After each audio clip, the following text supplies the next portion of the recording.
Cargo airport పేరుతో ఉద్యానాన్ని విధ్వంసం చేయడానికి నిశ్చయించుకున్నారని సిపిఎం శ్రీకాకుళం జిల్లా కార్యదర్శి గోవిందరావు మండిపడ్డారు.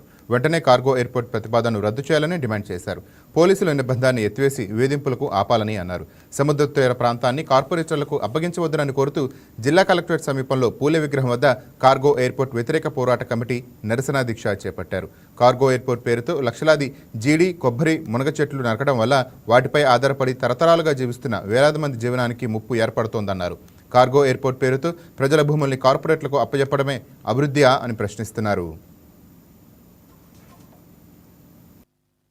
కార్గో ఎయిర్పోర్ట్ ప్రతిపాదన రద్దు చేయాలని, బలవంతపు భూసేకరణ ఆపాలని, పోలీసు నిర్బంధాన్ని ఆపాలని కోరుతూ ఈ రోజు శ్రీకాకుళం కలెక్టరేట్ వద్ద వామపక్షాలు, ప్రజా సంఘాల ఆధ్వర్యంలో నిరసన దీక్ష జయప్రదంగా జరుగుతుంది.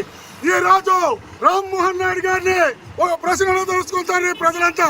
ఏంటంటే, మీరు ఉద్యాన ప్రాంతాన్ని ఎందుకు విధ్వంసం చేయాలనుకుంటారో మౌనం వీడి ప్రజలకు సమాధానం చెప్పాలని కోరుకుంటారు. ఈవేళ శ్రీకాకుళం జిల్లాలో ఉద్యానం అంటే దేశంలోనే ఒక ప్రత్యేకమైన గుర్తింపు. జీడి, కొబ్బరి, పనస, మామిడి మొదలగు అనేక పంటలకి ఇవాళ ప్రసిద్ధిగాంచింది.